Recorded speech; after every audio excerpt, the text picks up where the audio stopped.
আর বাবা জীবনেরাও মদিনার 50টা মানুষ বাপ যে তাদের মধ্যে থেকে বয়স্ক লোকেরাও ওই তাম্বর দিকে লক্ষ্য করে রাত্রিবেলা বলেছিল, বন্ধুরা আমরা মদিনার যেই সব মানুষগুলো একত্রিত হয়ে এসেছি মক্কা নগরে, বলে হ্যাঁ আমরা এখনই তাম্বুর ভিতর থেকে বেরিয়ে ফাঁকা জায়গায় বসে পড়ি। সবাই মিলে বাপজি ফাঁকা জায়গা তারা মিটিং করার জন্য বসে পড়ল। বয়স্ক লোকেরা ডাক দিয়ে বলেছিল, গো যুবক ছেলেরাও তোমরা কি দেখেছো ওই মক্কার ওই যে তাম্বুর ভেতরে পাগলটা ভরা আছে, ওই পাগলটাকে কি তোমরা এর পূর্বে কোথাও দেখেছিল বলো? ওই যুবকরা ডাক দিয়ে বলেছিল, চাচা আজ জীবনে প্রথমে মক্কা নগরে এসেছে হজ করতে চাচাও, আজ রাত্রিবেলা থাকার উপর সকালবেলায় কাবা তওয়াফ করে বাড়ি চলে যাব। ওগো চাচা আমরা এর পূর্বে কোনোদিন পাগলকে দেখে নাই। ওগো চাচা বলল, আপনারা কি ওই পাগলটাকে কোনোদিন দেখেছেন বলো? বয়স্ক লোকেরা বলো, না বাবা আমরাও তো দেখে না। ওই বয়স্ক লোকেরা বলেছিল, বাবা আবু জেহেল মক্কার বড় নেতা বলেছে রাত্রিবেলা যদি আমরা না যাই সকালবেলায় নাকি ওই পাগলটা আসবে আমাদের তাম্বুতে, আর ওই লোকটার কথাগুলো যদি না শোনা যায় সে নাকি পাথর দিয়ে আঘাত করে আমাদেরকে মেরে দেবে। ওরে আমার যুবক ছেলেরা সকালবেলা আসার আগে শুনে নাও, আজকে গভীর রাত্রিবেলায় ও যুবক ছেলেরা তোমরা সবাই নাও, মাত্র 10টা যুবক ছেলে দাঁড়িয়ে যাও। 10টা যুবক ছেলে তোমরা চুপি চুপি তোমরা অন্ধকারে গিয়ে ওই মক্কার নগরের যে পাগলটা তাম্বুর ভিতরে বসা আছে ওই তাম্বুর বাহির চারিদিক থেকে তোমরা উকি মেরে দেখে এসো। যদি প্রকৃতি পাগল হয় তাহলে আমরা আগামীকাল সকালবেলায় ওই পাগলকে আমাদের তাম্বুতে আসতে দেব না। যুবক ছেলেরা 10 জনায় বাপ যা হাত উঁচু করে দাঁড়িয়ে গেল, বলে চাচা আমরা 10 জনা যাব বলে হাও। যুবক ছেলেরা বাপ যে আপনার যখনই যেতে লাগলেন বয়স্ক লোকেরা বলেছিল, বাবা তোমরা খালি হাতে যেও না। বলে কেন চাচাও? বলে আবু জেহেল বলেছে ওই পাগলটার কাছে নাকি পাথর ভরা আছে, তার কথা না শুনে নাকি পাথর দিয়ে মারবে রে বাবা।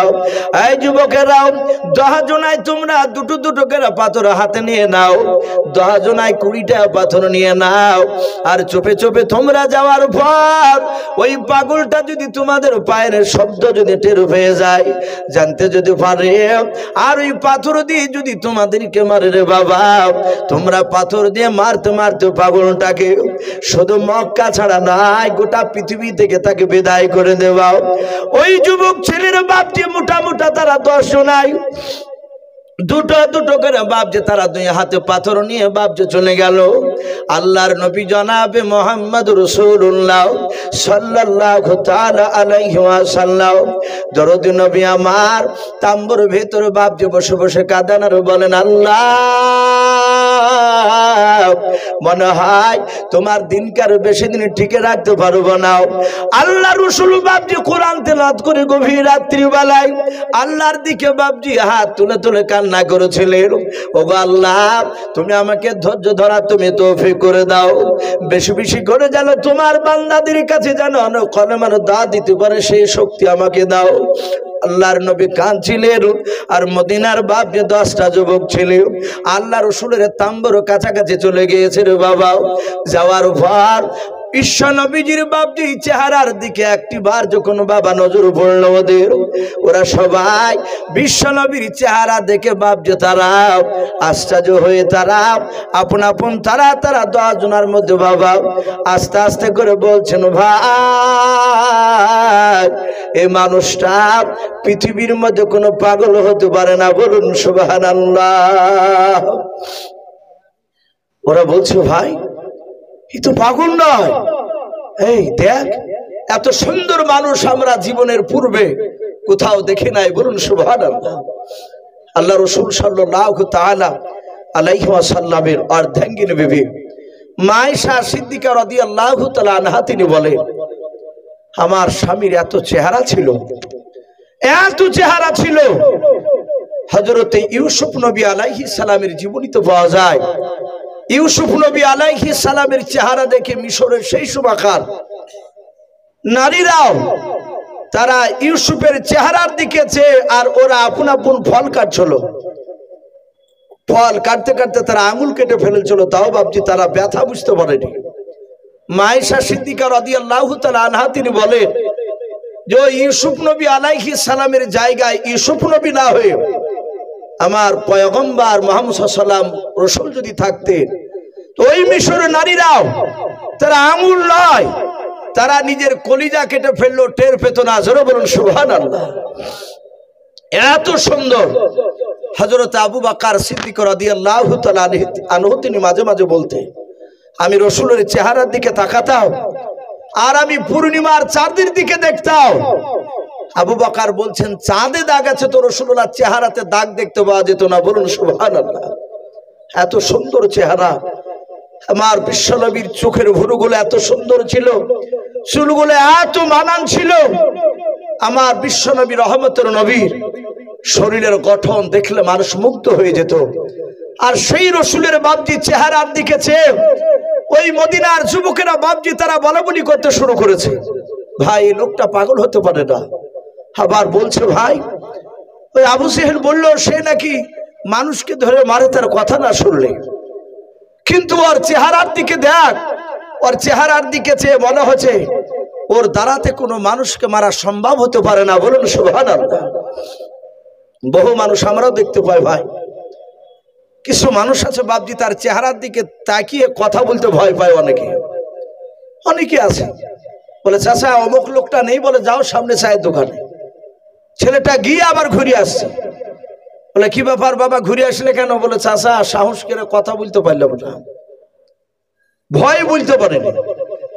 আমার বিশ্ব রসুলকে নবী রাস্তা দিয়ে হাঁটলে বাচ্চা ছেলেরা পর্যন্ত তার মায়ের দুধ খেত, আর যদি পাশ থেকে একটা ছেলে দৌড়ে গিয়ে বলতো ওই মুহাম্মদ সাল্লাল্লাহু আলাইহি ওয়াসাল্লাম আসছে, নবী আসছে, তো ওই বাচ্চা ছেলেটা তার মার স্তনার মুখে লেগে দুধ খেত না। ওর মা বলতো বাবা দুধ খা, বলে না মা আমি ওই নবীর কাছে যাবো। জোরে বলুন সুবহানাল্লাহ। নবীর কাছে গিয়ে ছুটে যেতে আমার বিশ্ব নবী তাদেরকে বুকের সাথে জড়ে ধরে চুমা দিতেন, আদর করতেন। আল্লাহ রাসূল সাল্লাল্লাহু তাআলা আলাইহি ওয়াসাল্লামকে কোনো মানুষ ভয় পেত না কথা বলতে। এটা হচ্ছে ইমানদারের আলামত। আমার বিশ্ব নবী রহমতের নবীর চেহারার দিকে চেয়ে বলছে ভাই এই লোকটা নবীকে মারতে পারে না, এই লোকটা এত ভালো। এরকম মানুষ আমরা পৃথিবীতে আমি মনে হচ্ছে প্রথম দেখলাম। ওরা আস্তে আস্তে বলাবলি করছে, ভয় আছে যদি পাগলটা যদি শুনে নেয়। আল্লাহ রসুলের কানে গিয়ে আওয়াজ গিয়েছে, আল্লাহর দরদি নবী জনাবে মুহাম্মদ রাসূলুল্লাহ সাল্লাল্লাহু তাআলা আলাইহি ওয়াসাল্লাম, দরদি নবী আমার আস্তে করে ডাক দিয়ে বলছেন ওগো তাম্বুর বাইরে কারা? ওই যুবকদের কানে গিয়ে বাপজি আওয়াজটা ধাক্কা লাগলো। আল্লাহ রসুলের বাপজি গলার আওয়াজ এত সুন্দর মিষ্টি ছিল। মদিনার যুবকেরা তারা বলা বলি করতে লাগলো ভাই আর পালানো যাবে না। বলে কেন রে? বলে ওই দেখো পাগলটা যাকে আমরা পাগল বলে দেখতে এসেছিলাম, ওই পাগলটা আমাদের কথা আওয়াজগুলো শুনতে পেয়ে গিয়েছে, আমাদেরকে জিজ্ঞাসা করেছে কারাও, চলো আর পালাবো না, একটু আমরা তার সামনে একটু এগিয়ে যাই। আল্লাহ রসুলের কাছাকাছি ভাব যে তারা গিয়ে গোল করে ঘেরা করে দাঁড়িয়ে গেল। আল্লাহর নবী বলেন বাবা তোমাদের বাড়ি বুঝি মক্কা নগরে নাই? মদিনার যুবকেরা ডাক দিয়ে বলেছিল ভাই আমাদের বাড়ি মক্কা নগরে নাই, আমাদের বাড়ি হচ্ছে তায়েফ নগরে নাই, ওই মদিনায় আশরিফ দেশ থেকে মক্কাতে এসেছিলাম হজ করতে। আজ দিনের বেলাতে তাম্বু টাঙিয়েছিলাম, রাত্রির বেলায় থাকার পর সকালবেলায় কাবা তওয়াফ করে বাড়ি চলে যাব। ওরে যুবক তোমার পরিচয়টা তুমি দিয়ে দাও। আল্লাহর দরদি নবী কাঁদে কেঁদে বলতে লাগলেন বাবা তোমাদের কাছে কি আবু জেহেল যায় না বারণ করতে আমার কাছে আসতে বলে। হ্যাঁ, ওই আবু জেহেল বারণ করেছিল বলে আমরা তোমাকে পরীক্ষা করতে এসেছি। এই যুবক তুমি কে, তোমার নামকে পরিচয়টা দাও। আল্লাহর নবী জনাবে মুহাম্মদ রাসূলুল্লাহ সাল্লাল্লাহু তাআলা আলাইহি ওয়াসাল্লাম ডাক দিয়ে বললেন, বাবারাও তোমরা আমাকে চিনতে পারো নাই? বলে না। বলে আমি রহমাতুল লিল আলামিন পয়গম্বর জনাবে মুহাম্মদ রাসূলুল্লাহ সাল্লাল্লাহু তাআলা আলাইহি ওয়াসাল্লাম। আল্লাহ আমাকে নবী রাসূল করে দুনিয়ার বুকে পাঠিয়েছেন জাহান্নামের মানুষদেরকে জাহান্নামের রাস্তা থেকে জান্নাতের রাস্তা দেখানোর জন্য। ওরে আমার যুবক বাবা,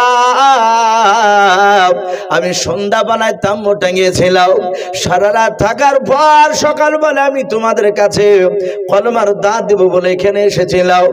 আল্লাহর নবীজির বাপজি 5 থেকে বাবা 10 মিনিট বিশ্ব নবীর নবুয়ত সম্পর্কে কথা শোনার পর ওই যুবকের আর থাকতে পারলো না। তারা সাথে হাতে পড়তে লাগলো কলমা লা ইলাহা।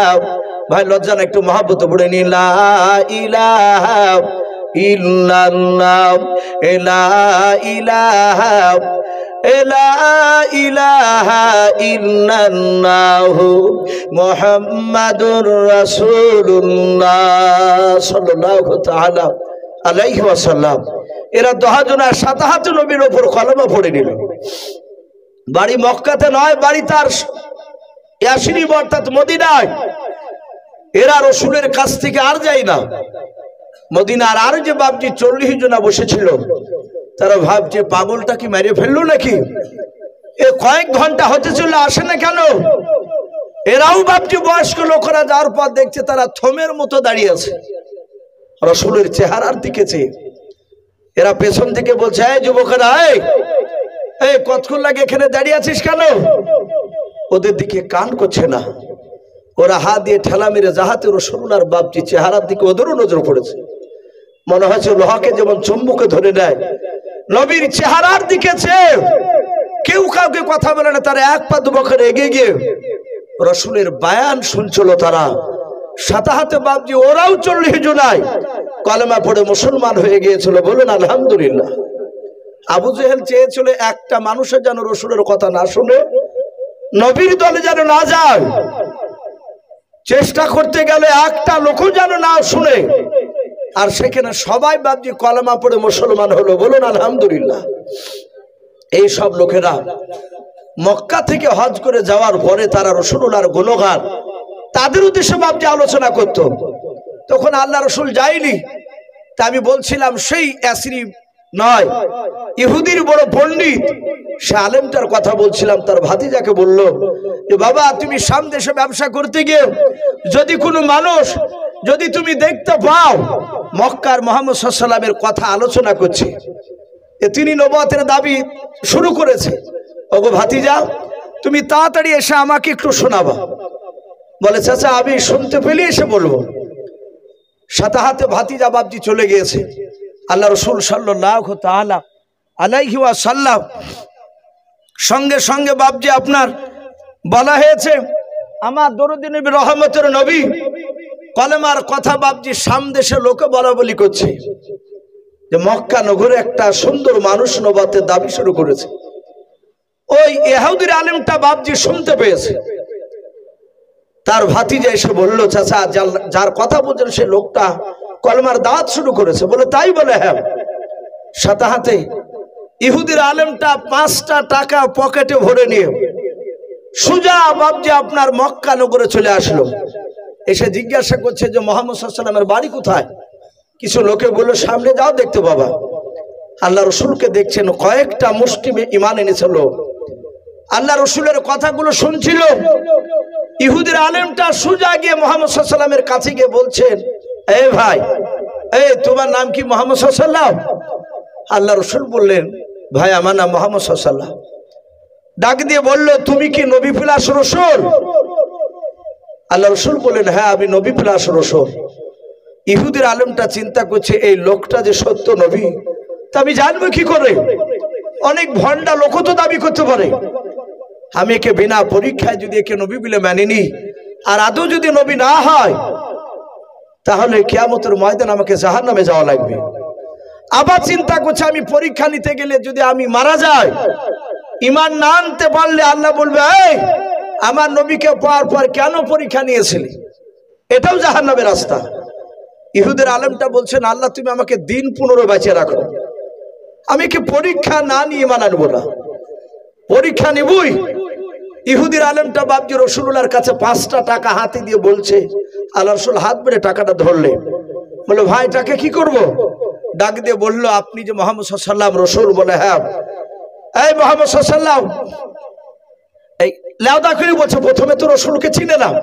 বলে শোনো আমি তোমার কাছে 15 দিনকার দিন আসবো, আর এই 5 টাকার বিনিময়ে তোমার কাছ থেকে আমি 20 কেজি খেজুর নেব। আল্লাহ রাসূল মুচকে হাসি দিয়ে টাকাটা পকেটে রেখে দিলেন। ইহুদের আলেম বাড়ি চলে গেল। 1 2 3 4 করে দিন ঠেলছে। 10 দিন বাপজি পার হয়নি। 10 দিনকার দিন সকালবেলায় সুজা বাপজি আপনার ইহুদের একদম মক্কা নগরে টাটকা ইমানদার সাহাবা হযরত আমিরুল মুমিনিন ওমর ইবনুল খাত্তাব রাদিয়াল্লাহু তাআলা আনহু, মাত্র 4 দিন হয়েছে মানানা। সেই দিনকার দিন 4 দিনকার দিন ওমর বসে আছে নবী দরবারে। আর সেই সময়তে বাপজি ইহুদের আলেমটা সুজা এসে আল্লাহ রসুলের কাছে এসে বাপজি এইভাবে কলার খানাকে ধরলো। আল্লাহর নবী জনাবে মুহাম্মদ রাসূলুল্লাহ সাল্লাল্লাহু তাআলা আলাইহি ওয়াসাল্লাম দরদি নবী বলেন ওগো ভাই তুমি আমার কলারটা কেন ধরে টানছো বলো? ওই ইহুদির আলেম ডাক দিয়ে বলেছিল রে মুহাম্মদ, আমরা বলি সাল্লাল্লাহু তাআলা আলাইহি ওয়াসাল্লাম কত দরুদ পড়া জানে নাও, দরুদ পড়তে হয় তাও বাপজি ইহুদির আলেম জানে নাও। আল্লাহর নবীকে বাপজি অশ্লীল ভাষায় কথা বলতে লাগলো। বলে তোকে কারা নবী বলে মানে বল, সত্য নবী বলে মানে বল। আল্লাহর নবী বাপজি সাহাবাদের দিকে তাকে বললেন এরা সবাই আমাকে সত্য নবী বলে মানে। সাথে হাতে বলল ভাই এই ভাই তুমি আমাকে কেন এই ভাষায় কথা বলছো, আর কলারটা কেন ধরেছে, কেন তুমি ছাড়ো নাই? ইহুদের আলেম বলল তোকে এরা জানে না তাই সত্য নবী বলে মানে, তুই পাকা ভণ্ডাও, তুই পাকা মিথ্যাবাদী, তোর বাপ মিথ্যাবাদী, তোর দাদা মিথ্যাবাদী। আল্লাহর নবীকে অন্যায় করে কথা বলতে লাগলো। আল্লাহর নবী বলেন চাঁদ ভাই কেন আমাকে এত বড় অশ্লীল ভাষায় কথা বলছো? বলুন ভাই এই মুহাম্মদ সাল্লাল্লাহু আলাইহি ওয়াসাল্লাম চিটার নবী, তোমার কাছে 1 নয় 2 নয় আজ 20 দিন হতে চলল, আজ দিয়ে 4 বার হলো তোমার কাছে আসা। 3 বারের পূর্বে তুমি অস্বীকার করেছো রে ভাই, আমি তোমাকে 5 টাকা দিয়ে 20 কেজি খেজুর নেব বলেছিলাম, তুমি অস্বীকার করেছো। তুমি ভণ্ড নবী, তোমাকে নবী বলে মানা যাবে না। আল্লাহ রসুল ডাক দিয়ে বলেন ভাই তোমার গণনার মধ্যে ভুল রয়েছে, তোমার 15 দিন পার হয় নাই, আজ 14 দিন নয় 10 দিন হতে চলল, এখনো 10 দিন পার হয় না। ইহুদের আলেম বাপ যে শুনে নাই, বারবার জোর করে মিথ্যা কথা জোর করে বলছে তুমি মিথ্যাবাদী। হযরত আমিরুল মুমিনিন ওমর ফারুক রাদিয়াল্লাহু তাআলা আনহু নবীজির বাপ যে ডান পাশে বাপ যে অলঙ্গা তলোয়ার নিয়ে বসেছিলেন, হযরত ওমর ইহুদের বাপ যে চেহারার দিকে চেয়ে দেখলেন ইহুদি হাতখানা আমার নবীজির কলার খানা ধরে আছে। হযরত ওমর বিশ্ব নবীকে গালি দেওয়া দেখে ওমরের 2 চোখের কোনা দিয়ে পানি করছে, চোখ দুটো লাল হয়ে গিয়েছে। ওমর বাপজি সহ্য করতে না পেরে ডাক দিয়ে রে বাবা তলোয়ারের উল্টো পিঠ দিয়াও, সাথে বাবা তলোয়ার দিয়ে আঘাত করে বলছে বেঈমান হাত নামাও। ওমর এখনো মরে নাই, জিন্দা আছে, জোরে বলুন সুবহানাল্লাহ। আল্লাহ রাসূলের বাপজি কলার খানা বাপজি ছুটে গিয়েছে, ওমরের তলোয়ার দিয়ে উল্টো পিঠ দিয়ে এমন জোরে আঘাত করেছে রে বাবা, ইহুদের হাতে এত জোরে আঘাত লেগেছে। আল্লাহর নবী বলেন ওমরের 2 বাহুতে বাপজি এত আল্লাহ শক্তি দিয়েছিলেন, ওমরের 2 হাতে বাবা 1 না 2 না পৃথিবীর বুকের যুবকেরাও 50টা যুবকের শক্তি একাই আমার ওমরের 2 হাতে দিয়েছিলেন আল্লাহ, জোরে বলুন সুবহানাল্লাহ। ওমরের বাহাদুরি দেখে নবী আমার গভীর রাত্রিতে কেঁদেছিলেন, আল্লাহ ওমরকে যদি তুমি হেদায়েত যদি দান করে দাও, ওমর যদি ঈমান আনতো মাওলা, আমার ঈমানকে কলমার দাওয়াতকে ওমর তার সাথে ভাইদেরকে নিয়ে নেতৃত্ব দান করতো। বলুন সুবহানাল্লাহ। আল্লাহর নবীর এই দোয়া আল্লাহ কবুল করে নিয়েছিলেন। সেই ওমর ডাক দিয়ে বলেছিল, রে বেঈমান, ওমর বেঁচে থাকতে নবীর সামনে তুই এইভাবে ওমরের সামনে আল্লাহর নবীর কলার কানা ধরে তুই টানাটানি করবে, ওমর সহ্য করবে না। ইহুদিরা হাতে লেগেছে, ইহুদি হাত খানা বুকের সাথে বাপ যেভাবে জড়ে ধরে আল্লাহর নবীর চেহারার দিকে চেয়ে চেয়ে দেখতে লাগলো। ওই ইহুদির দুই চোখের কোনা দিয়ে পানি গড়ছে, এত জোরে তলোয়ারের উল্টো পিঠি দিয়ে আঘাত লেগেছে। ওমর তলোয়ার মারার পর আল্লাহর নবীকে ডাক দিয়ে বলো, হুজুর আপনি হুকুম দেন, এই বেঈমান এই ইহুদির আলেমকার পৃথিবীর বুকে বেঁচে রাখবো না, এখনই জবাই করে কে হাবিয়া দুজকে পাঠিয়ে দেব। আল্লাহ রাসূল ইহুদির দিকে তাকে দেখলেন, ইহুদি তাকিয়ে আছে, ইহুদি মনে মনে চিন্তা করেছে, আল্লাহ তোমার নবীকে আমি ইমতিহান নিতে এসেছি, পরীক্ষা নিতে এসেছি, দেখেও তোমার নবী ওর সাথী যে উমর আমাকে মেরেছে দেখে এর বিচার করে কিনা, যদি না করে তাহলে জানবেন আখিরি জামানার নবী না। আল্লাহর নবী বলুন, উমর উত্তেজিত হয়ে না, বসে যাও। হযরত উমর বাপজি তিনি বসে পড়লেন। আল্লাহর নবী জনাব মুহাম্মদ রাসূলুল্লাহ সাল্লাল্লাহু তাআলা আলাইহি ওয়াসাল্লাম ডাক দিয়ে বলুন, উমর রে তোমার কলা ধরেছিল ইহুদি না আমার কলা ধরেছিল বলো। উমর বুঝতে পেরেছেন আমার বেয়াদবি হয়ে গিয়েছে, আবেগে না থাকতে পেরে আমি তাকে মেরে দিয়েছি। আল্লাহর নবীজির সাহাবা উমর বলছিল, হুজুর আমার কলা ধরে না আপনার কলা ধরেছিল। আল্লাহ রাসূল বলেন, উমর আমি কি তোমাকে মারতে হুকুম দিয়েছিলাম? বলে নাও। বলে নবী আপনার উপর ঈমান আনার পর আমি এত আপনাকে বিশ্বাস করি নবী গো, সারা পৃথিবীর মানুষ একদিকে যদি হয়, যদি বলে আব্দুল্লাহর সন্তান মুহাম্মদ সাল্লাল্লাহু আলাইহি ওয়াসাল্লাম মিথ্যাবাদী, ওগো আল্লাহর নবী যে আমি ওমর আমি কোনোদিন বিশ্বাস করব না। বলুন সুবহানাল্লাহ। আপনাকে এত ভালোবাসে নবী শুনেলেন, তাই আমি সহ্য করতে না পেরে রাসূল আমি ইহুদিন আমি হাতে তলোয়ার মেরে দিয়েছি, উল্টো পিঠের আঘাত। আল্লাহ রাসূল ডাক দিয়ে বলেন, ওরে আমার সাহাবা উমর আমি পয়গম্বর রাসূল বললাম তুমি এখন ইহুদিন হাত দুখানা ধরে ক্ষমা চাও। হযরত তোমার আর বাপটি দাঁড়ালেন নাও। ওমর দাঁড়িয়ে গিয়ে ইহুদির হাত দুখানা ধরে ডাক দিয়ে বলুন, ইহুদি ভাই ওমর কিন্তু বাতিলের কাছে মাথা নত করা বান্দা নয়। এই ভাই আমার বিশ্বনবী পয়গম্বর তোমার হাত ধরে ক্ষমা চাইতে বলেছে, তাই আমি তোমার হাত দুখানা ধরে ক্ষমা চাই, ভাই তুমি আমাকে মাফ করে দাও। ইহুদি চোখ দিয়ে আরো পানি ঝরছে, এবার ব্যথা বাপজি ভুলে গিয়েছে। রাসূলুল্লাহর আখলাক চরিত্র নবীজির বাপজি দেখলো, আরে আমার বিশ্বনবী বললেন, ইহুদি ভাই আমি ওমরের হয়ে তোমার কাছে ক্ষমা চাই, তুমি আবার ওমরকে ক্ষমা করে দাও। ইহুদি বাপজি আর দাঁড়িয়ে থাকতে পারলো না, ও বুঝতে পারলো ইনি আখিরি জামানার রাসূল। সাথে হাতে নবীর হাতে হাত দিয়ে উনিও কলেমা পড়ে মুসলমান হয়েছিলেন। বলুন সুবহানাল্লাহ। ভাই আমি বলছিলাম সেই রাসূল সাল্লাল্লাহু তাআলা আলাইহি ওয়াসাল্লাম নবীর সাহাবারা এত নবীকে মানতে, সাহাবায়ে কেরাম রাদিয়াল্লাহু তাআলা আনহু তারা রাসূল সাল্লাল্লাহু আলাইহি ওয়াসাল্লামের বাপজি কথা শুনে তারা সাথে হাতে আমল করতেন।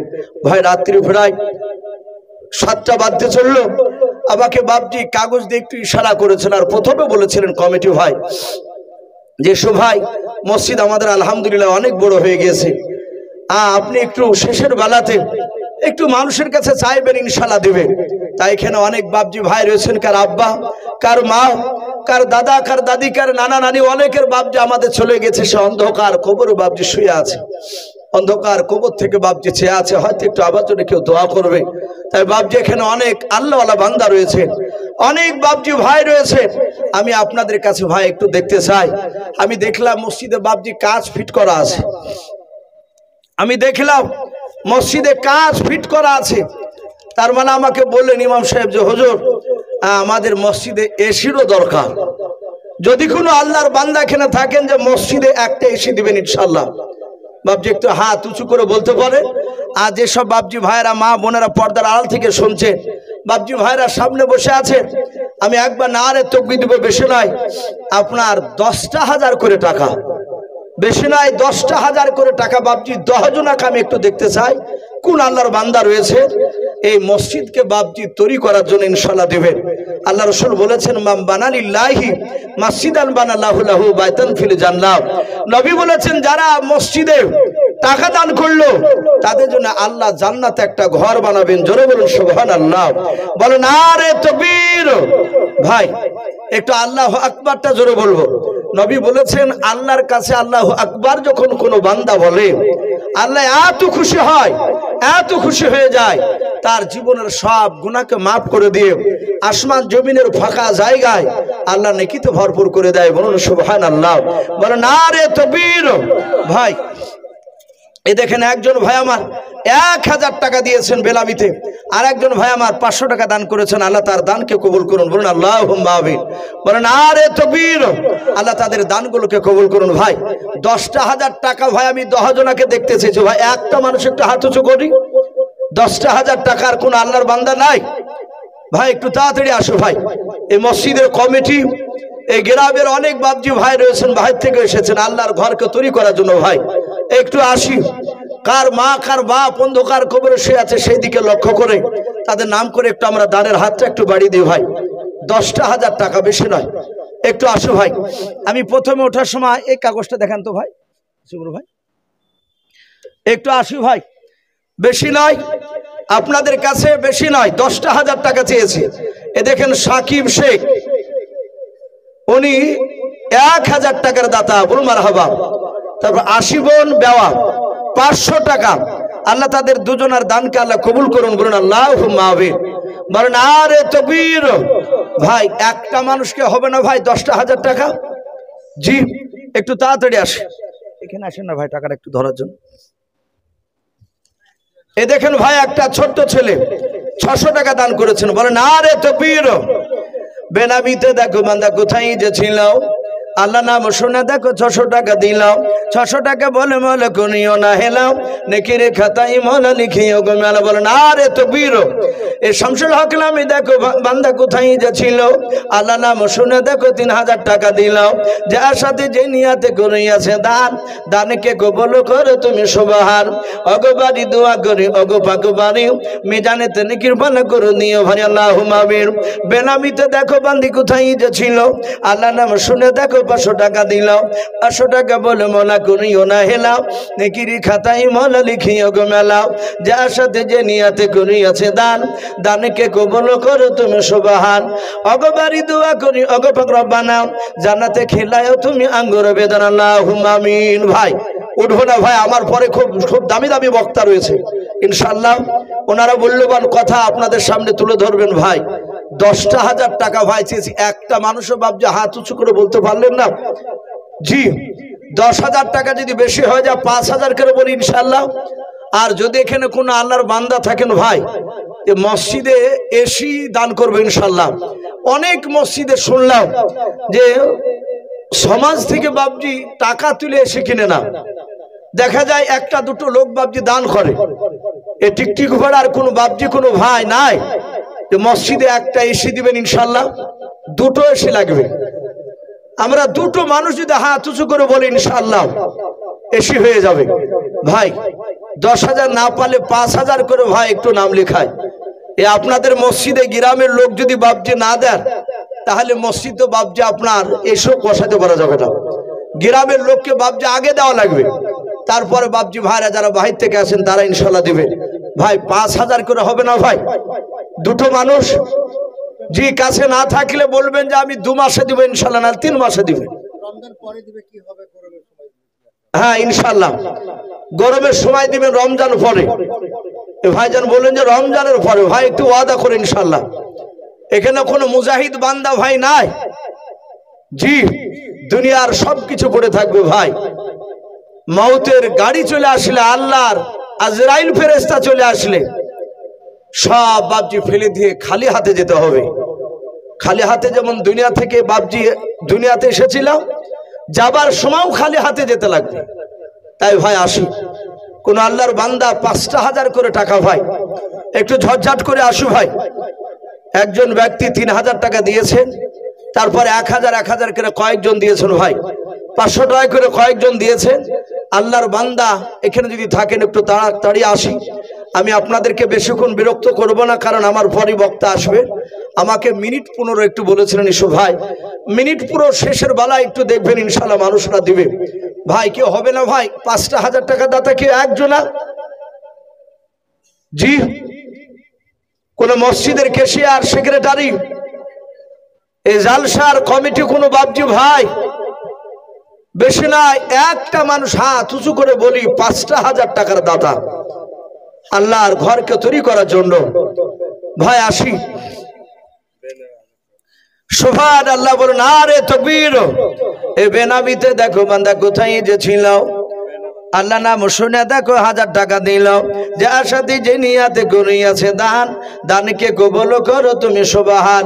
আরেকজন বেনামিতে দেখো বান্দা কোথায় যে ছিল, আল্লাহ নাম শুনে দেখো 200 টাকা দিল, যে আশাতে যে নিয়াতে করিয়াছে দান, দানকে কবুল করো তুমি সুবহান। আরেকজন বেনামিতে দেখো বান্দা তোমার কোথায় যে ছিল, আল্লাহ নাম শুনে দেখো 1000 টাকা দিল। আরেকজন বেনামিতে দেখো বান্দা কোথায় যে ছিল, শেষের বেলা এসে দেখো 500 টাকা দিল, যে আশাতে যে নিয়াতে দুজন 500,000 করিয়াছে দান, দানকে কবুল করো তুমি সুবহান। নাম কি বাবজি? কত শেখ নামে দেখো বাবজি আমার এখানে যে ছিল, ছিল কে না ছিল দেখো দানে বোঝা গেল। যোগ্য বাপের যোগ্য ছেলে কুদ্দুস বাবজি আমার এখানে আসিয়া 1000 টাকা দান দিল মসজিদ বানাবো বলিয়া, যে আশাতে যে নিয়াতে করিয়াছে দান, দানকে কবুল করো তুমি সুবহান। অগবারি দোয়া করি অগপাং রব্বানা, জান্নাতে খেলায়ও তুমি আঙ্গুর বেদান, আল্লাহুম্মা আমিন। বলেন আরে তাকবীর। ভাই একটু ঝটঝট করে আসো ভাই, 5,000 করে ভাই বেশি হয়ে গেলে আমরা 1,000 2,000 করে দিই ইনশাল্লাহ। জি একটু আসি, কাছে টাকা না থাকলে আমরা ওয়াদা করে যাই। আল্লাহর নবী জনাবে মুহাম্মদ রাসূলুল্লাহ সাল্লাল্লাহু তাআলা আলাইহি ওয়াসাল্লাম সাহাবাদেরকে নিয়ে, আমার দরদি নবী তাদেরকে বাবজি আপনার যুদ্ধের মাল কিছু সাবান বাবজি কেনার জন্য, হাতিয়ার কেনার জন্য সাহাবাদের কাছে মাল চেয়েছিলেন। সাহাবাই কেরামরা তারা এমন কি শুধু মান নয়, তারা জানকে পর্যন্ত বাবজি কুরবান দেওয়ার জন্য বাবজি তারা প্রতিযোগিতা করতেন। ভাই একটু আসি, একটু আসি, 1,000 2,000 আমরা একটু ঝটঝট করে আসো ভাই, আমরা চলে যাব না ভাই। মানুষ আদায় করতে লাগলে মানুষ পালিয়ে যায়, আমরা পালাবো না ইনশাল্লাহ। আমার পরই বক্তা আসবেন ইনশাল্লাহ। সভাপতি সাহেব ইশারা হয়তো দিয়েছে, ভাই আসি। আর মা বোনেরা, ওগো মা বোন আপনাদের কাছ থেকে একটা নামও আসেনি, তা মা বোনদের একটা মনে হয় এসেছিল। আমি বলবো মা বোন যদি আপনারা থাকেন পর্দার আড়ালে, আপনারা 500 1000 200 100 যে যা পারবেন আল্লাহর ঘরকে তৈরি করার জন্য একটু দানের হাতটা